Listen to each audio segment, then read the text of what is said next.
Continuamos con el curso de dinámica de estructuras e ingeniería sísmica. Estamos dentro del tema 2, la dinámica de los sistemas de muchos grados de libertad, y estamos presentando ejemplos de aplicación del método de análisis espectral para determinar la respuesta sísmica de estructuras. Veamos el caso del edificio asimétrico de un piso, el cual vamos a determinar su respuesta sísmica mediante el método de análisis espectral. Este edificio ya lo presentamos previamente y determinamos sus matrices de masa, de rigidez, también calculamos sus modos y periodos de vibración. El edificio va a estar sujeto a sismo en dirección Y. Recordemos que la asimetría del edificio se origina precisamente en dirección Y por tener en el plano de la izquierda, en el eje 1, una fuerte concentración de rigideces. La rigidez de este plano resistente en 1 es 20 K sub 0, 20 veces mayor que las rigideces K sub 0 en los otros planos resistentes 2, 3, 4 y 5. Por tanto, hay una gran asimetría de rigideces, no así con las masas están distribuidas uniformemente en el centro de masa, que sería entonces el centro geométrico, el punto que en este momento estamos indicando.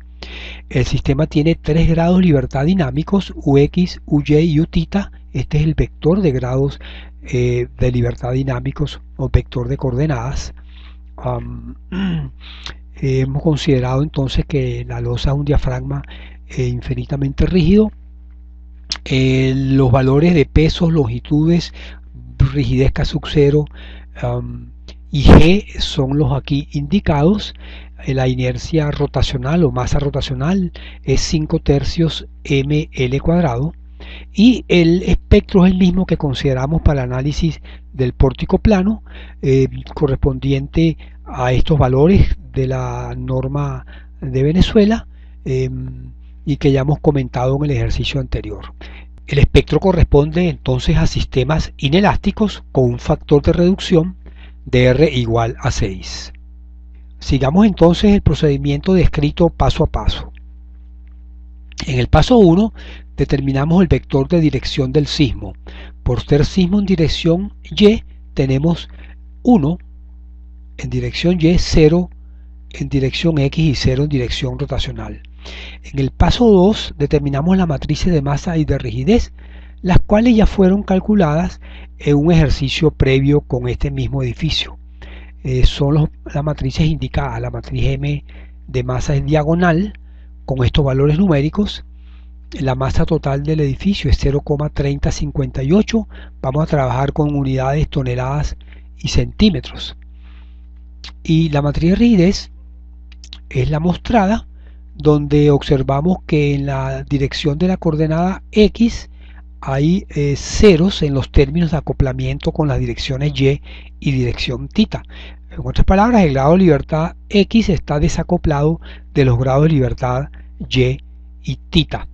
En el paso 3 seleccionamos el amortiguamiento en cada modo de vibración. Son 3 modos. Seleccionamos el mismo amortiguamiento de 5%.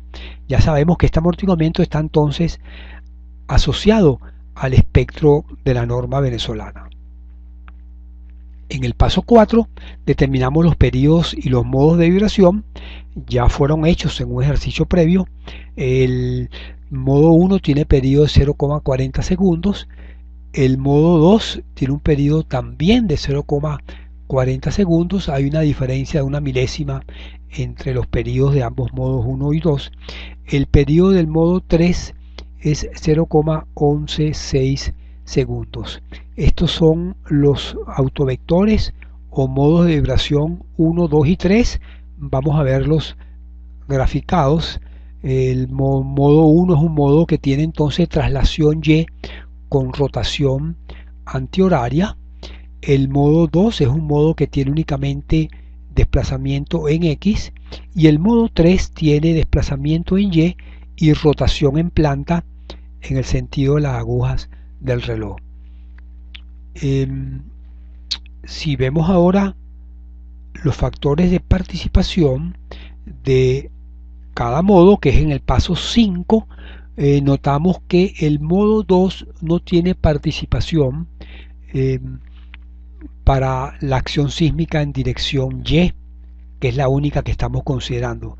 Y eso es un resultado de aplicar la matemática, pero por observación de la forma del modo 2 nos damos cuenta que sismo en dirección Y no activa un modo que es ortogonal a la dirección de aplicación del movimiento sísmico, mientras que los modos 1 y 3 obviamente se activan al considerar una componente sísmica en dirección Y, porque de hecho tienen pues componente Y importante. Los factores de participación entonces para este sismo Y del modo 1 es 0,73, del modo 3 es 0,27 centímetros a la menos 1. La masa participativa en el modo 1 es 0,22, en el modo 3 es 0,083. Si sumamos beta 1 y beta 3, las masas participativas para todos los modos, obtenemos entonces 0,30, que es precisamente la masa total del edificio, 0,3058.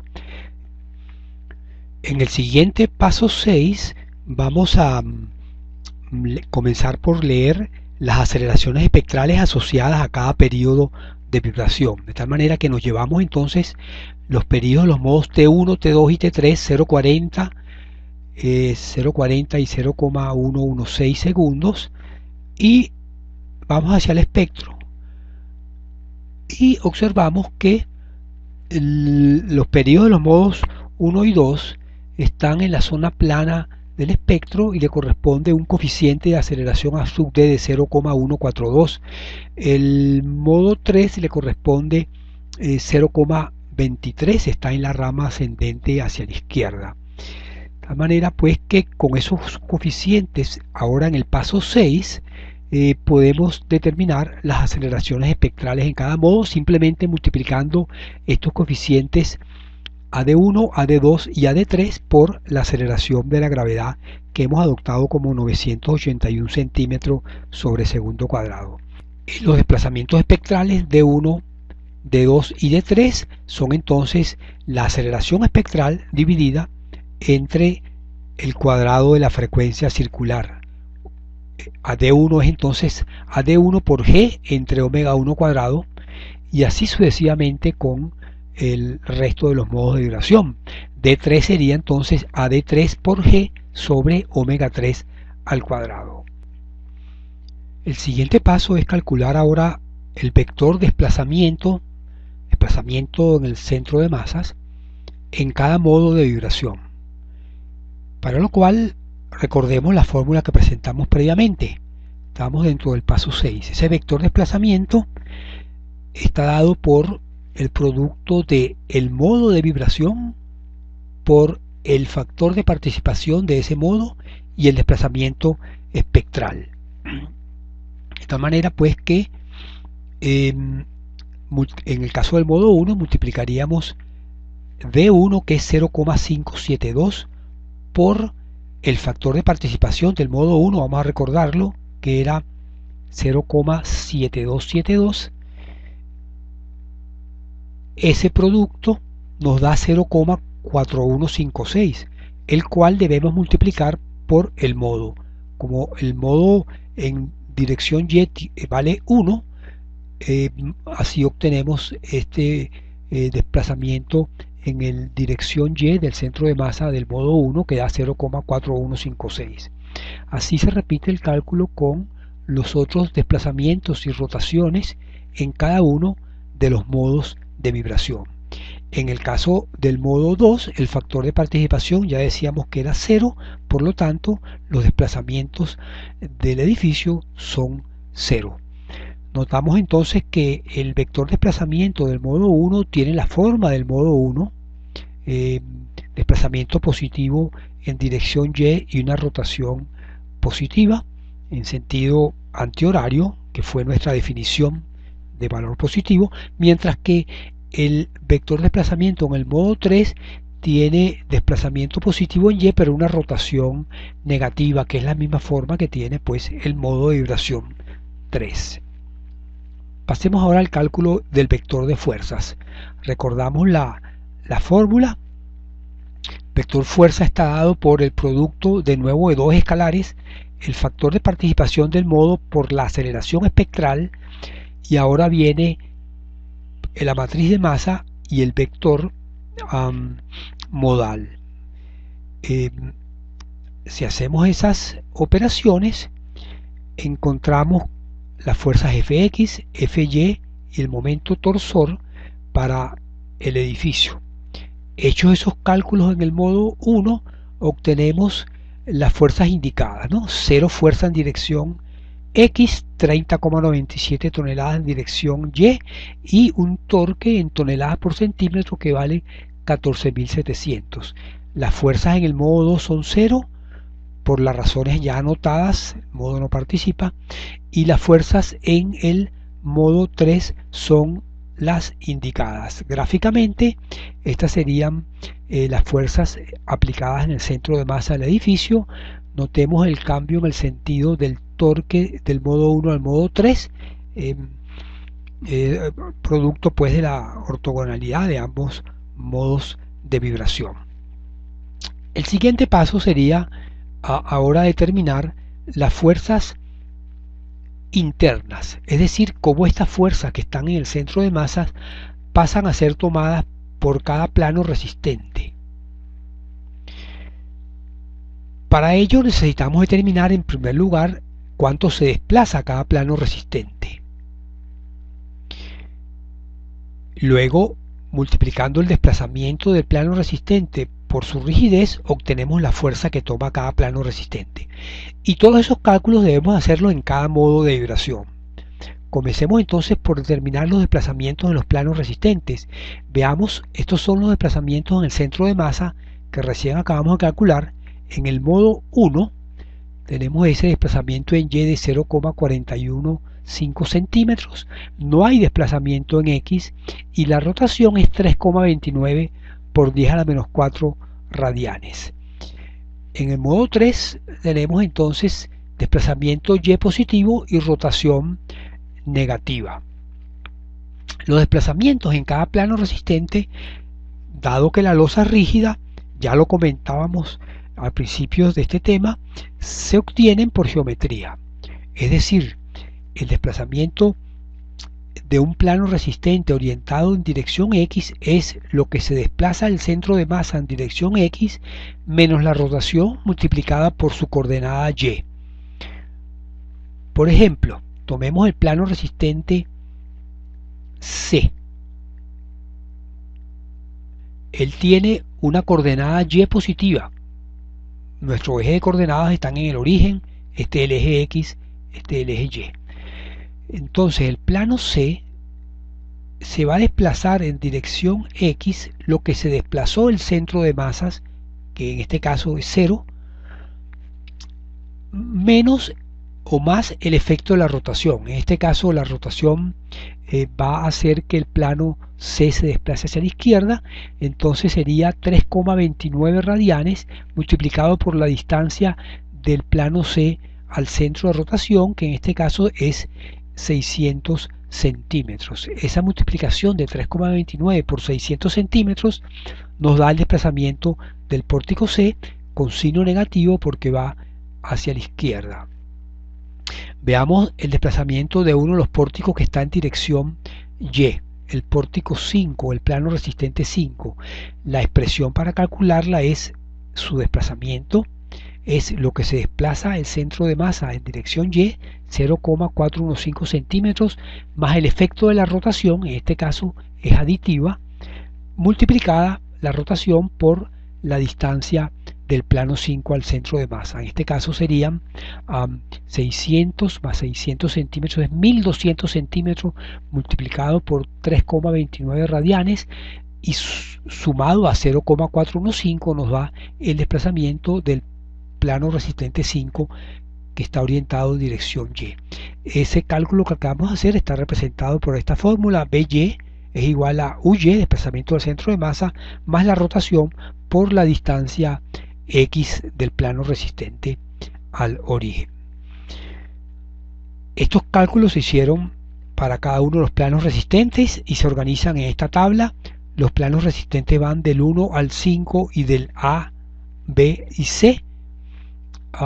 La distancia al centro de masa de cada plano resistente está indicada en la segunda columna y los desplazamientos obtenidos en cada uno de los modos de vibración están indicados en las siguientes columnas. De nuevo, el modo 2, por no participar, no tiene desplazamientos. En el modo 1 notamos desplazamientos positivos con la excepción del plano resistente C, que se desplaza hacia la izquierda.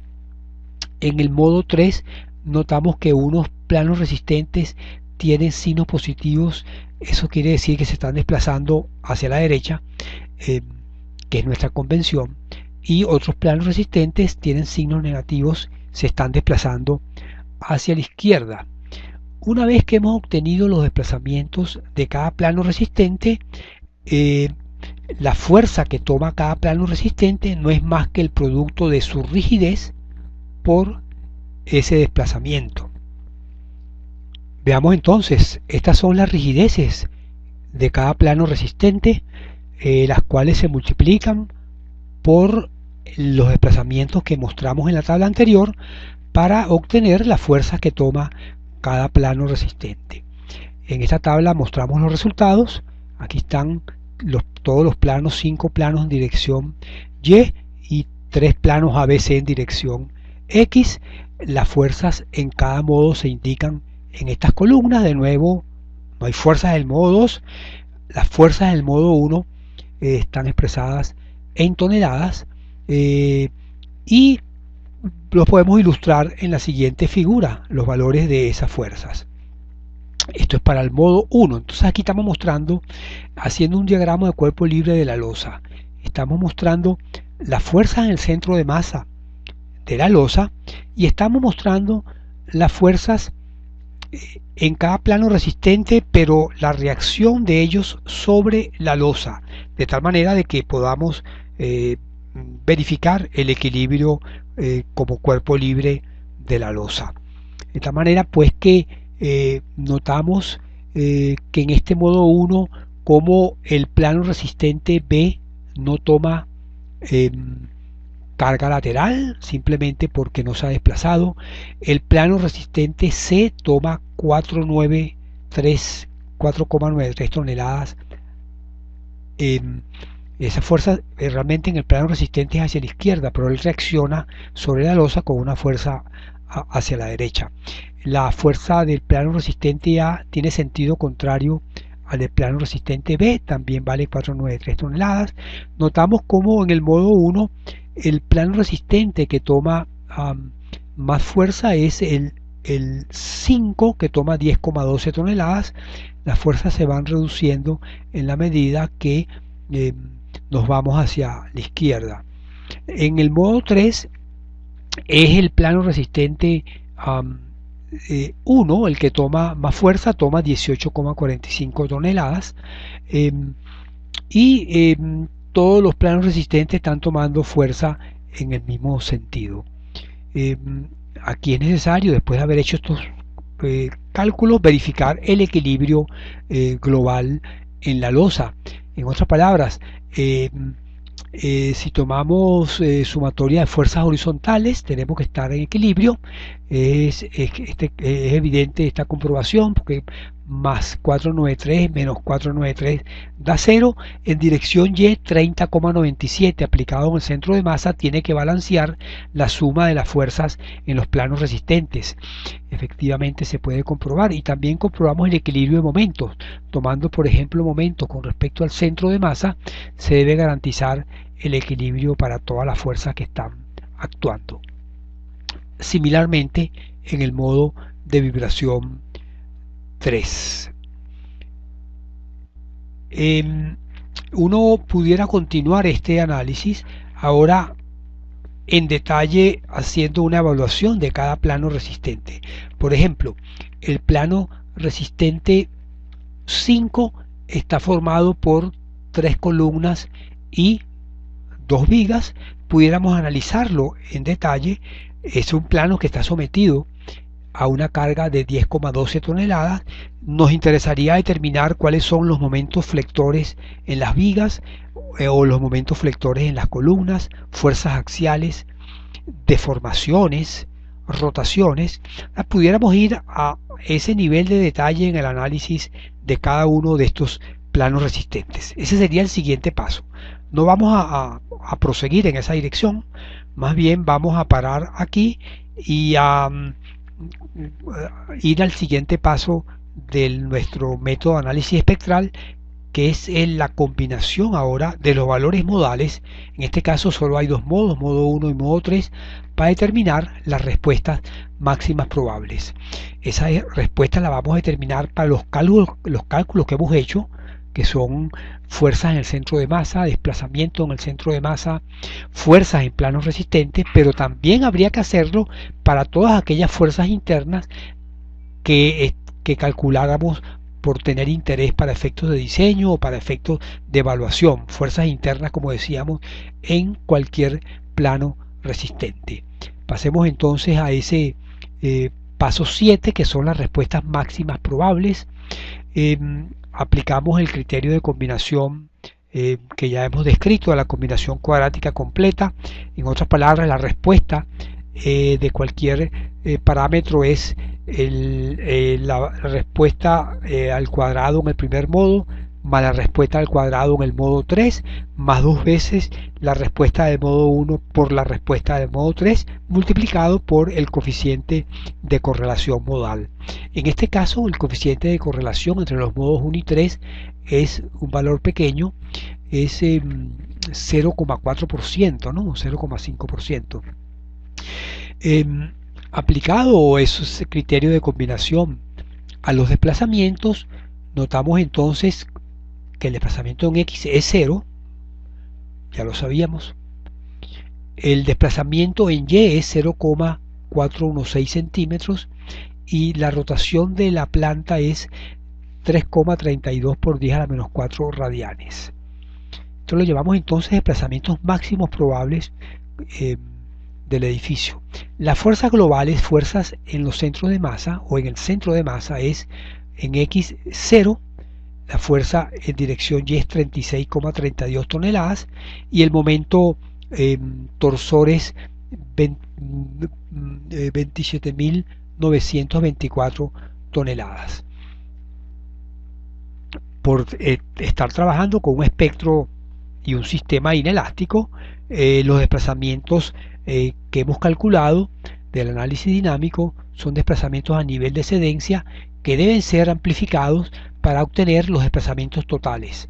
El factor de amplificación es el factor de utilidad, en este caso es, de acuerdo a la norma nacional, 0,8R, R es 6, este 0,8R es entonces 4,8.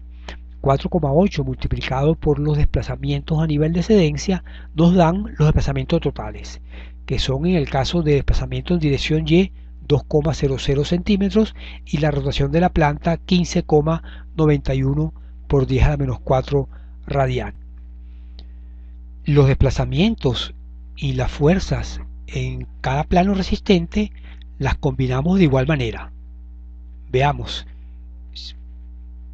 Si queremos calcular la fuerza máxima probable en el plano resistente 1, tomaríamos la fuerza en el modo 1, que es 5,27 toneladas al cuadrado, más la fuerza en el modo 3, que es 18,45 toneladas al cuadrado, más dos veces el producto de ellas por el coeficiente de correlación. La raíz cuadrada de todo eso nos daría el valor máximo probable de la fuerza cortante en ese plano resistente 1. Y así lo hacemos con los otros planos resistentes, con los desplazamientos, con las rotaciones o con las fuerzas internas en cualquier de esos planos. El resultado lo mostramos en esta tabla. Para cada uno de los 8 planos resistentes tenemos aquí su desplazamiento a nivel de excedencia. Tenemos aquí las fuerzas a nivel de excedencia que toma cada plano resistente y el desplazamiento total en cada plano resistente, que proviene de multiplicar el desplazamiento excedente por la ductilidad, que es 4,8. En esta figura mostramos las fuerzas máximas probables en cada uno de los planos resistentes, así como las fuerzas máximas probables de piso. Es importante destacar que ahora estas fuerzas no están en equilibrio, simplemente porque provienen de combinar modos de vibración cuyos máximos no se alcanzan en el mismo instante de tiempo. No solo no están en equilibrio, sino que tampoco sabemos el signo que ellas tienen. Debemos considerarlas con signos más y menos, en ambos sentidos, puesto que en el cálculo que hemos hecho, ellas provienen de una raíz cuadrada. Podemos observar cómo el plano resistente 1 es el que toma más fuerza, era lo que esperábamos por ser el de mayor rigidez. El plano resistente 5 también toma una fuerza importante, a pesar de que tiene la misma rigidez que los planos resistentes 2, 3 y 4, su fuerza es mucho mayor, simplemente porque está más alejado del centro de masa, del centro de rigidez, y es un efecto de la torsión en planta. Igualmente, la torsión en planta da lugar a que los pórticos A y C, que están orientados en dirección X, tomen una fuerza cortante importante, aun cuando no está actuando sismo en esa dirección X. Es decir, este es el efecto de la torsión o de la asimetría del edificio. La respuesta global del edificio la ejemplificamos en la siguiente figura, donde mostramos el cortante en la base contra el desplazamiento en dirección Y del centro de masas. Es decir, aquí mostramos los valores a nivel de excedencia, un cortante de 36,32 toneladas que le corresponde un desplazamiento de 0,416 centímetros. Luego viene la zona que hemos idealizado como perfectamente plástica hasta que se alcanza un desplazamiento máximo de 2,00 centímetros. Con este ejemplo hemos terminado el tema 2, dinámica de estructuras y sistemas de n grados de libertad.